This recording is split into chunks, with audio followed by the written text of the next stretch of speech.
This year's harvest is bountiful too. I'm grateful that the mountain Grandpa gave us produces such splendid truffles. I gazed at the harvested black truffles and muttered to myself. My dog Max enjoyed the scene alongside me. Now, what should I do with this unexpected bounty?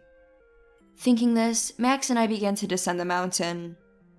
For now, I plan to find a Western cuisine restaurant and negotiate the sale of these truffles. My name is Mary. I'm 33 years old. Besides farming, I harvest truffles on 5 mountains inherited from my grandfather. I have an older brother, Jim. We lost our parents when I was 25. As we grieved, our beloved grandfather passed away the following year. With our parents gone, my brother and I inherited Grandpa's estate. I got the mountains, and Jim took over Grandpa's real estate business. This was largely influenced by Jim's decisions. During discussions about Grandpa's will, Jim strongly insisted on managing the real estate. I wasn't much interested in the inheritance, so I went along with Jim's wishes. As a result, I ended up with the mountains, and Jim got the real estate. But acquiring the real estate changed Jim. He started to look down on me, letting money talk. After he started earning from the properties, Jim began to live extravagantly. That's when he met his wife Betty. Jim and I were living separately then. I stayed in our family home while Jim rented an apartment. After inheriting, he moved to a high-rise, where he met Betty, his neighbor. They often visited me, belittling me before leaving. They even started taking my vegetables without asking. Hey, still dressing like an old-timer for farming, huh? Jim, sharply dressed in a suit, arrived while I was preparing the field for the next sowing. Betty was with him, as usual. You're so different from Jim. Are you two really siblings? She followed with a condescending remark. What brings you two here today? Just checking if you're still alive and kicking. I don't need your concern.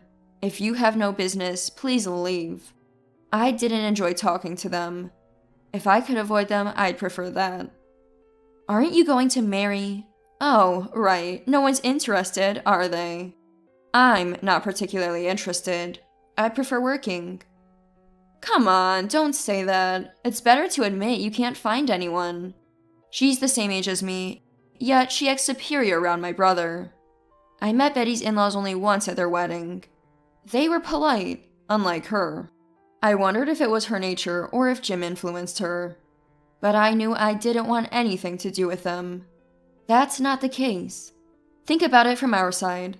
Betty's embarrassed to have a sister-in-law who's still single. She cares about you, so don't be so rejecting. It's shameful for a family member to be single at this age. I wanted to yell and send them away, but I held back, sensing it would only lead to more trouble later. Don't meddle in other people's lives. I recall my brother saying that at his wedding. Betty had never left home before marrying him, and her in-laws seemed troubled by her lack of independence. Since marrying, she's been living with my brother, but the two of them, unable to cook, always rely on delivery or meals from their parents. I guess that must be tough on Tom and his family. Should I introduce you to some guys? No thanks, I don't need your help. I snapped back at my brother, now brimming with confidence since inheriting the estate. I thought they would leave after that, but instead they said, Fine, but make us something to eat. No way! I refused, of course. But then Betty spoke up. My parents are traveling, so there's no food at home. Mary, please, we're family. Can't you help us out? I was shocked by their audacity, only using others when it suited them. But it didn't end there. Fine, here, my brother said, pulling out his wallet and handing me a $100 bill. Make us a meal with this. I'm buying your cooking. Your mountains are a waste anyway, right? This money is from my real estate. Be grateful. With that, they headed toward my house. A few seconds later, I followed, cleaning up my tools and shaking off the dirt, Max in tow. I wasn't motivated by the money. I just didn't want them running amok in my house. As we entered, Betty commented, Jim's place is so different. This is small and smells like dirt. Hey, don't say that. Mary, hurry up and make something. Do they even realize they're intruding? Probably not, which is why they act this way. Wanting them to leave soon, I started preparing the meal as requested. While I cooked, they played with Max. Finishing their meal, they started browsing on their mobile phones. "Mary, you're poor, right?" "Excuse me?" "Well, farming doesn't make much, right? And you only inherited useless mountains." It seems my brother had told her everything. "I'm not poor. I have savings and those mountains have I stopped myself. If I revealed they produced truffles, they'd probably want a piece of that too. Caught off guard, I heard, "What about the mountains?" Didn't catch that. I quickly said, "Those mountains are precious gifts from Grandpa." Their disdain was clear as they sighed. Then Betty said to me, "Don't you dare show up at family events, you poor old woman." I was stunned, speechless. Slowly regaining my composure, I retorted, "Old woman? I'm the same age as you." She continued, "You don't look it. Straw hat, towel around your neck, muddy clothes. You're just an old woman working in the fields." "Betty, that's enough." My brother chided her, though he didn't seem too bothered. As I stood there, somewhat dazed, my brother continued, "Actually, Betty's brother is getting married. There are other events too, so we'd rather not have someone as poor as you involved." Sorry, Betty, didn't express it well. His apology was no consolation. Just another way to look down on me. Why do I have to endure this? I was more saddened than angered by their attitude. Is it because I own this mountain that I have to hear such unfairness? My brother started treating me like a lesser being after the inheritance. Would we have remained normal siblings if we hadn't inherited Grandpa's estate? That thought crossed my mind. "So that's it. Is that okay with you, Mary?" And she, Betty, nonchalantly came to hurt me. Her thoughtless words must have wounded others too, but I stopped thinking about it. Arguing here was pointless. "Then, let's cut ties," I told them both. Initially shocked, they finally said, "Well, if you say so." "It's better for peace. No interference. That's best for both of us," they responded. Then they left my house, not realizing this incident would soon backfire on them. After they left, I started shipping the truffles I had stored. Several buyers were interested, and the price was satisfactory. Maybe I can make a living just from truffles. Honestly, when I first inherited the mountains, it was a hassle. But one day while walking, Max suddenly ran off and kept barking at one spot. Curious, I checked it out and found truffles. Since then, my mountains turned out to be an excellent environment for truffles. Maybe I should share some with my relatives? I began packaging some truffles separately as gifts for them, aside from those destined for restaurants. A week later, things took a dramatic turn. The home phone rang, and then my mobile phone. I decided to answer the home phone first. It was Tom. "Thank you for the truffles, Mary. It's amazing they come from the mountains you inherited. Those two seem to be in trouble, but it's good to see you living well." Tom thanked me and updated me on recent events, which were quite surprising. "I see. Thank you for letting me know." I politely thanked him and hung up. Checking my mobile phone, there were 5 missed calls from my brother. He didn't answer when I called back. Then, 5 minutes later, as Max began barking, a pale-faced Jim and Betty entered. "What's this all about?" Startled, I asked, but Jim blurted out without hesitation, "Please, help us." Having just spoken with Tom, I had an idea of what happened. "You found a flaw in your property, and fixing it is costly. All the tenants left, right?" "How did you know?" My brother had inherited the management of 3 apartments from our grandfather, but they were all bought when Grandpa was 60 years old. Naturally, they were quite old. 2 apartments had an occupancy rate of only 50%, but the third, being near the station, was fully occupied. However, a significant crack was found in the walls of that apartment. Consequently, due to this damage and general wear and tear, the tenants left en masse. This meant a significant loss of income for my brother. I heard it all from Tom, and that Betty has gotten into debt. I said, surprising her, "You wanted a bag while shopping, didn't have the money, and impulsively borrowed from a loan shark, right? $6,000, wasn't it? And just then, the apartment issue came up, right?" Her previous arrogance gone, she just nodded quietly. "Don't you have savings, brother?" You don't need to ask me for help. I had intended to cut ties with them. I didn't want to get involved, nor did I want any further dealings with them. Yet they had the audacity to break that vow. But now that they were here, I was at a loss. Well, I haven't told you, but I quit my job a while ago, after the real estate started bringing in money. I thought my savings were enough. Brother, I can't believe it. You worked at one of New York's top companies, right?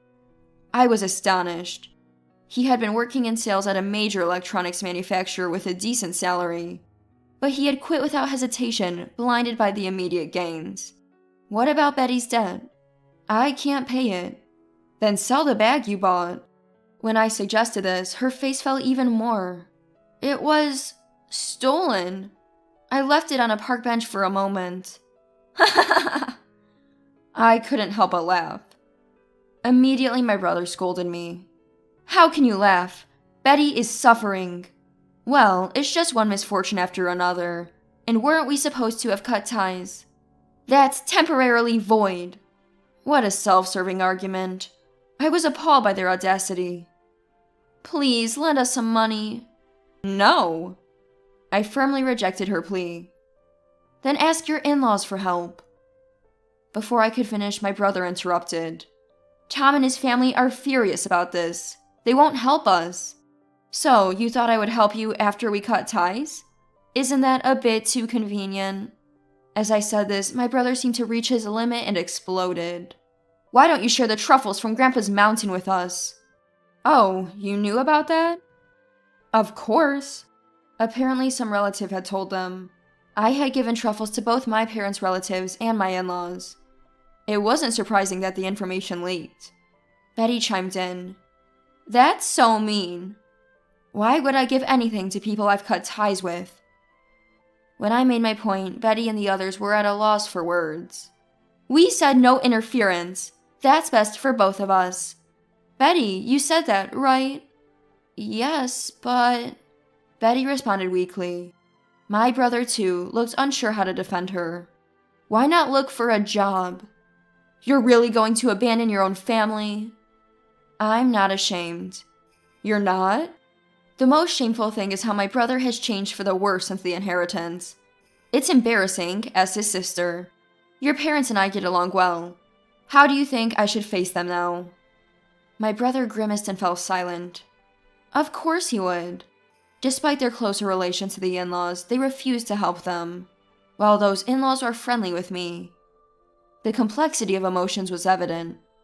In living in adjacent high-rise apartments, falling this low must be even more embarrassing, right? We'll just take and sell truffles from your mountain. My brother resorting to drastic measures. But I coldly responded, That's theft.